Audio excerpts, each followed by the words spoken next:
Hey, everybody. Welcome back to another edition of Safe Conversations. And Paul, we're in a discussion about emotions. And I encourage you, if you haven't listened to the previous recording, go back and listen to it. Kind of lays the foundation of where we're at right now and how we're building on it. And so let's jump right in.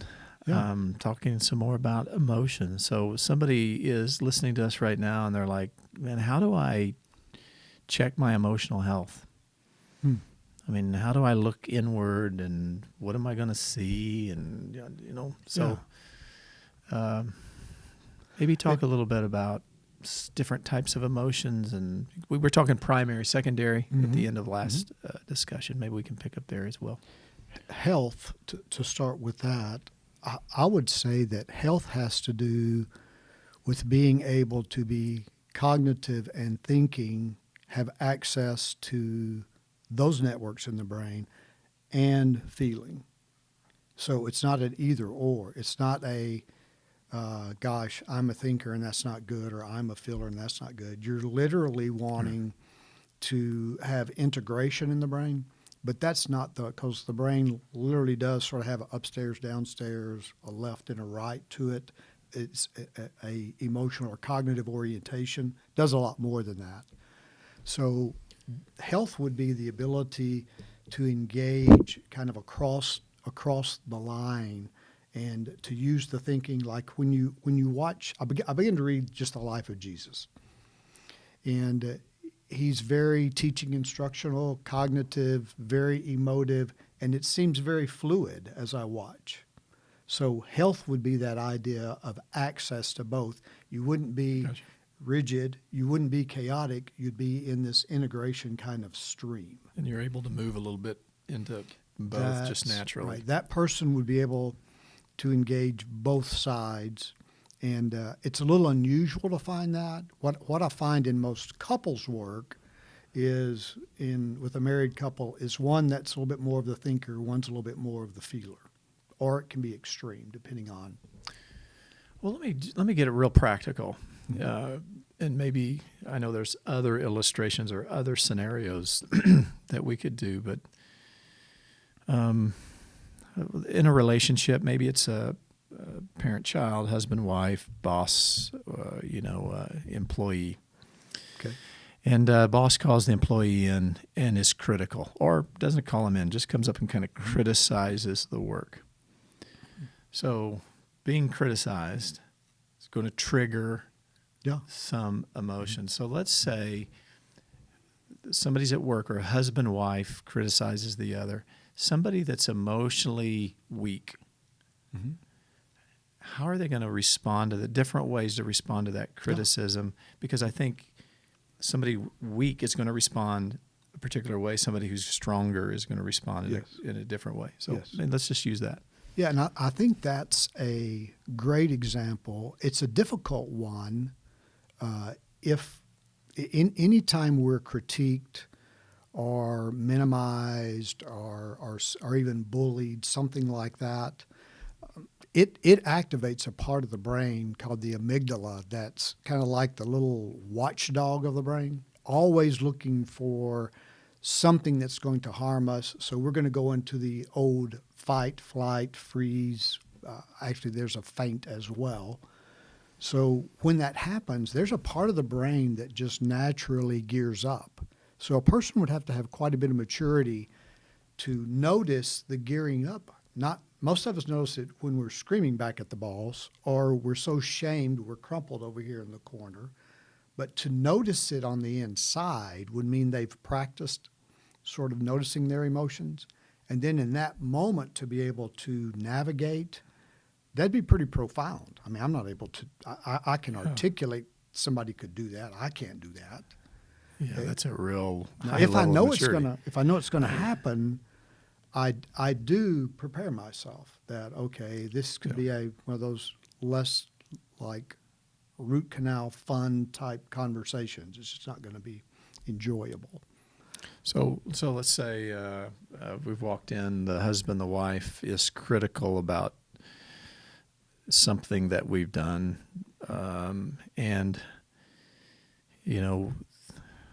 the response is an immediate anger and defense, just angry and defending. And then when it's over, the person, maybe they're reflecting back and they're going, man, why did I do that? What does that say about them emotionally? Yeah, it says that if you remember secondary and primary, or upstairs and downstairs, it says there that fight, flight part of the brain's activated. It says that that's being expressed, but they don't have a neurological network that says, I can move into that and then out of that in this conversation. I would like them reflecting afterwards. I would like them to go, okay, what happened there? Yeah. What occurred? What was I feeling? Because it is a protect the self emotion, and really, anger's a very vital and important thing. Yeah. If there's a legitimate threat to the self, like I would say, rather than being an aggressive, angry person, I would rather them be assertive, not passive. That would be the other extreme, Right. where they could say, yeah, I really don't like being talked to that way. That would be an assertive statement. I'd prefer someone would say it this way. And the other end would be maybe aggressive. Yeah, like I'm gonna bust your Yeah. chops. Yeah. And the passive would be like sort of Don Knotts is what I think Yeah, of, yeah. if they remember. You just And dated Griffin. yourself. You just dated yourself. I know, Yeah. yeah. I was back in that day. Yeah. Unfortunately, that- I know exactly what you're saying. Yeah, that does, because I think that what I'm trying to do right now, I'm thinking of the person listening that's struggling with maybe they're just constantly, when things don't go their way, they don't get what they want, expectations don't go the way they had planned, anger. And it's destroying their relationships. It's destroying. And it's not just anger. So that one's easily identifiable. But, Paul, what about shame? Is that a secondary type emotion It's also? primary. So this is a primary emotion. Primary emotion. So let's say that somebody calls you in and the boss is, or the spouse is critical of a decision that you've made, and you feel this overwhelming shame. I'm no good. I'm incompetent. I'm a failure. Yes. Yeah. A lot of people struggle with that as well. That Yeah. can lead to depression and all kinds of things. So Yeah, could you sure. kind of, Yeah, and you're giving language to it, to the shame. It's one thing to experience a feeling and being able to identify it like shame, and then it's even a step further to go, I've got thoughts that accompany that feeling. That's because at that point you can begin to work with that. So what would I rather say to myself? See, that would be one way to reflect on that. I believe shame literally taps an attachment need of acceptance. There are three attachment needs: protection, and when a person doesn't feel protected, they'll feel fear. The emotion connected to protection would be fear, or maybe hurt, but Yeah. fears. Acceptance has more to do with shame. Has to do with the idea of being abandoned or left alone. Comfort is the third attachment need, and that has more to do with sad and grief. So when we're talking about shame, we're dealing with, I'm aware the person is dealing with acceptance because they've been rejected. The boss has said, someone has said something to them, and whether it triggers old shame or it is literally so shaming in the present, I call it, when it's high level, a shame attack. And those don't stop in life. A person becomes more shame resilient. Shame resilient would be something like a person who can identify the shame attack. They know that they're pulling away. They know they're withdrawing. They have someone they could call up or text and say, hey, I'm having a shame attack, and that person would understand and be supportive. Those would be a variety of steps. That's a whole lot of self-understanding, though. Yeah. It seems like the majority of the time when these things are happening inside of us, we're not thinking about it. No. We're just reacting. we're just going with whatever the feeling is, anger, depression, Yes, sir. sadness, we're just going with it. Yes. We're not asking ourselves questions and self-reflective. So somebody out there that's going, how do I do that? Is there a practice Yeah, that can that's a help good word. somebody learn to be self-reflective and Yes. just to kind of capture the moment a little bit, be able to regulate their emotions? Yeah. What practice could they do? If people read someone like Brene Brown about shame, Yeah. she will offer a lot of these, or a lady named Kristen Neff on self-compassion. She'll offer exercises. One is to start the day, and I do this with God. It's like, God, I'm needing your help to become more aware of my emotional self. Not just to have the emotions, but to be able to slow it down. In therapy, I literally help people slow down.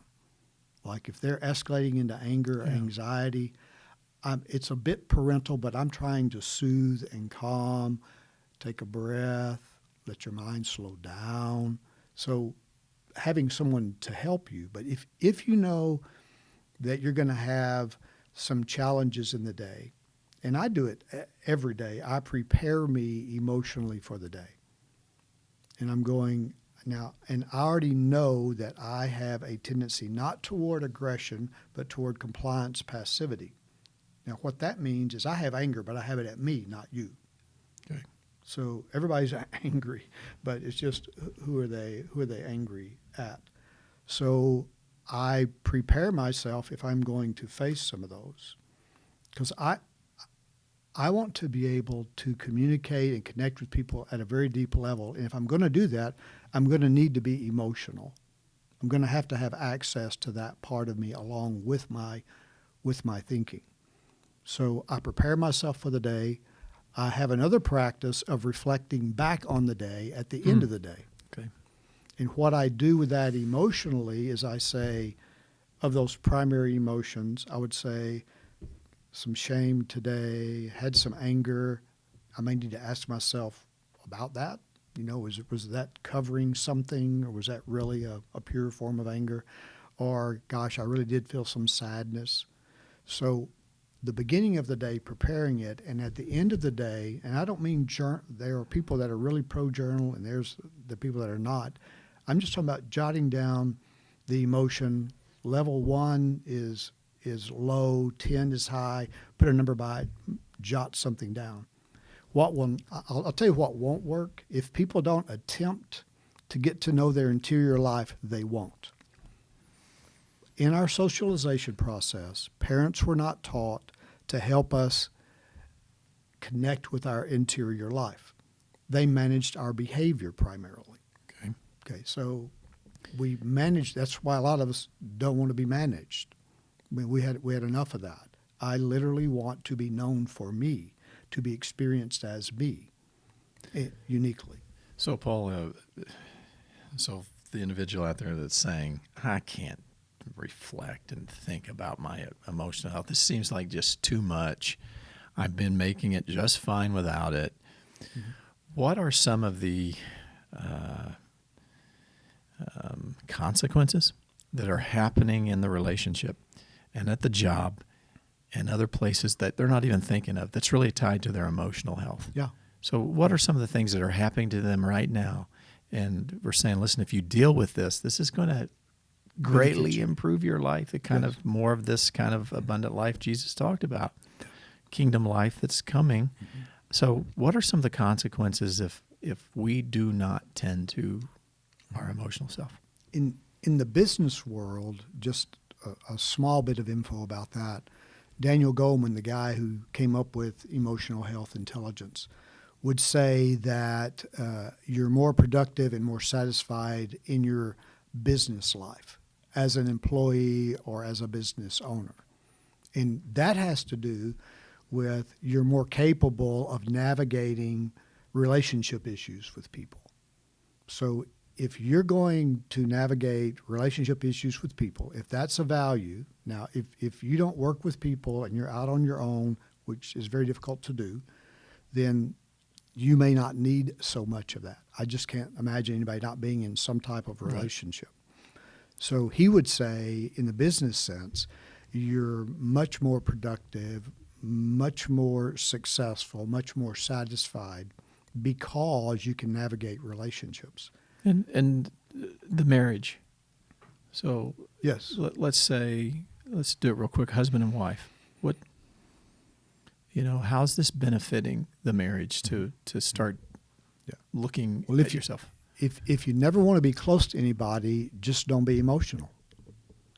I mean, you'll never have an intimate richness with someone potentially, and I would understand people's defensiveness toward emotions. I had that too, but I'm just telling you, neurologically, the research, this is going to become so prominent in our culture because the research is so practical and applicable to people, and it's going to become normal at some point to have more emotions. That may already be happening generationally behind my generation along the way.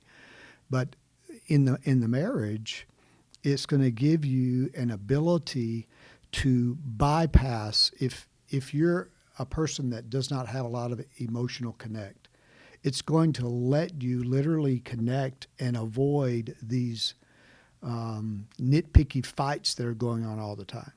You're not going to hear any longer, you don't understand me. You don't get where I'm at, because they're talking about an emotional connect. Yeah. So there's tremendous benefit in parenting. It's critical. If the parent, and this was true for many of us, our parents, they just didn't know how to do it emotionally. So we end up with our own deformity that then we have to rework and develop. And as a pastor, for me, pastorally speaking, this ability, or at least dealing with our emotions, helps me connect with God. Yes. Because we're talking a personality and a relationship, as we're talking with one another. Just for a second, maybe talk about, how does this impact my relationship with God? Mm-hmm. Many of us would be aware of the fall, or the eating of the fruit, or the turning away from God to another source of life. And it appears that there's this cataclysmic change that we attribute a lot of problems, whether they're physical, emotional, or mental, to. And God longs to be reconnected with us cognitively, emotionally. The incarnation would say physically, in all those ways. Yeah.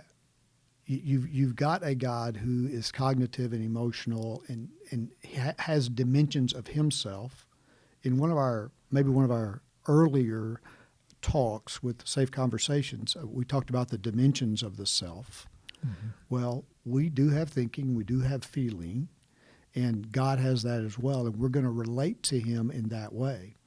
As a matter of fact, the book, the most pregnant book that's pregnant with emotions is Psalms, because you'll find high and low in one chapter. Sometimes the low never gets to high, sometimes the high never goes low, but it's like tremendous emotional expression. And for me, as a guy who was a faithful Bible reader, I just began to look for emotionality in the Bible.